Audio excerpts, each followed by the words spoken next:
నమస్తే. శ్రీ పరంజ్యోతి భగవతి భగవాన్ వారి అద్భుతం. నా పేరు గోపాలకృష్ణన్.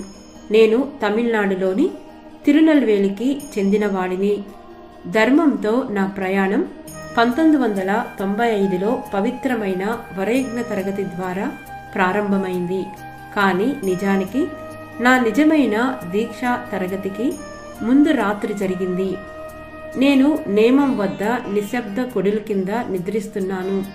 రాత్రి చాలా ప్రశాంతంగా ఉంది. అర్ధరాత్రి సమయంలో నాకు అకస్మాత్తుగా ఒక ఉనికి అనిపించింది. ఎవరో గాఢ నిద్ర నుండి నన్ను మెల్లగా పిలిచినట్లుగా నేను కళ్ళు తెరిచాను. నా ముందు తెల్లటి దుస్తులు ధరించిన ఒక ప్రకాశవంతమైన వ్యక్తి ప్రశాంతమైన ముఖం మరియు జారే గడ్డంతో నిలబడి ఉన్నాడు. అతను సాధారణంగా కనిపించలేదు. అతని ఉనికి ప్రశాంతంగా ఉన్నప్పటికీ చాలా శక్తివంతమైనది, మాట్లాడే నిశ్శబ్దం లాంటిది. అతను నన్ను లోతైన కరుణతో చూసి ఇలా అన్నాడు, "నువ్వు నా దగ్గరికి వచ్చావు. దేని గురించి చింతించకు, ప్రశాంతంగా నిద్రపో" అని. ఆ మాటలు నా హృదయంలోకి మరో లోకం నుండి వచ్చిన భరోసాలా అనిపించాయి. మరియు ఒక్క క్షణంలో అతను అదృశ్యమయ్యాడు. నేను మెలకువగా ఉండిపోయాను. ఉక్కిరి బిక్కిరి అయ్యాను. అది కలనా, దర్శనమా, దైవలీల నాకు అర్థం కాలేదు. మరుసటి రోజు నేను జూన్ 1995లో 2 రోజుల వరయజ్ఞ తరగతికి హాజరయ్యాను. ఆ మర్మమైన అనుభవాన్ని నిశ్శబ్దంగా నాలో మోసుకెళ్లాను. ఆ సమయంలో శ్రీ పరంజ్యోతి భగవతి భగవాన్ ప్రజాదర్శనం ఇవ్వడం లేదు. జీవితం కొనసాగింది. కానీ ఆ పవిత్రమైన అర్ధరాత్రి సమావేశం నా జ్ఞాపకాలను ఎప్పటికీ వదలలేదు. 2 సంవత్సరాల తర్వాత 1997లో శ్రీ పరంజ్యోతి భగవతి భగవాన్ సత్యలోకంలో ప్రత్యక్ష దర్శనం ఇస్తున్నారని విన్నాను. నిరీక్షణ మరియు ప్రశ్నలతో నిండిన హృదయంతో నేను అక్కడికి వెళ్ళాను. ఆయన ఎలా కనిపిస్తారు? ఆ రాత్రి నేను చూసిన దివ్య వ్యక్తి ఎవరు? శ్రీ పరంజ్యోతి భగవతి భగవానుడిని నేను చూసిన క్షణం సమయం నిలిచిపోయింది. అది ఆయనే.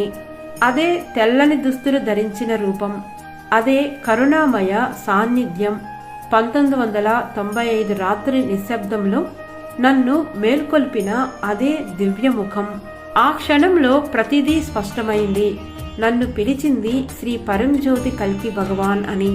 నేను ఆయనను స్పృహతో తెలుసుకోకముందే నన్ను ఓదార్చింది ఎవరు? లొంగుబాటు అంటే ఏమిటో నేను అర్థం చేసుకోవడానికి చాలా కాలం ముందే ఆయన నన్ను అంగీకరించారు. ఆ రోజు నుండి ఆయన కృప నా జీవితంలో వికసించడం కొనసాగింది. 2001లో మరియు మళ్లీ 2011లో నేను 2 పెద్ద శస్త్రచికిత్సలు చేయించుకున్నాను. ప్రతిసారి నేను దైవికంగా రక్షించబడ్డాను. కోవిడ్ కాలంలో నా ఆరోగ్యం క్లిష్టంగా మారినప్పుడు మరియు భయం అనేక జీవితాలను చుట్టుముట్టినప్పుడు మరోసారి శ్రీ పరంజ్యోతి భగవతి భగవాన్ యొక్క అపరిమితమైన కృప ద్వారా నేను రక్షించబడ్డాను.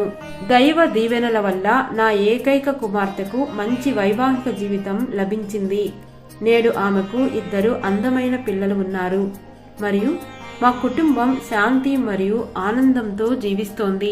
వెనక్కి తిరిగి చూసుకుంటే నా జీవితం యాదృచ్ఛికంగా కాదు, దైవిక కరుణ ద్వారా నడిపించబడిందని నేను గ్రహించాను. ఆ అర్ధరాత్రి కుటీరం కింద మేల్కొన్నప్పటికీ ఆ తర్వాత వచ్చిన ప్రతి సవాలు మరియు ఆశీర్వాదం వరకు శ్రీ పరంజ్యోతి భగవతి భగవాన్ ప్రతి అడుగులోనూ నాతో నడిచారు. చేతులు ముడుచుకొని కృతజ్ఞతతో నిండిన హృదయంతో నా జీవితంలోని అద్భుతాలు, రక్షణ మరియు అపారమైన కృప కోసం శ్రీ పరంజ్యోతి భగవతి భగవాన్ దివ్య కమల పాద పద్మములకు నా వినయపూర్వకమైన ప్రణామాలను అర్పిస్తున్నాను. జై బోలో కరుణ సాగర శ్రీ పరంజ్యోతి భగవతి భగవానుకి జై.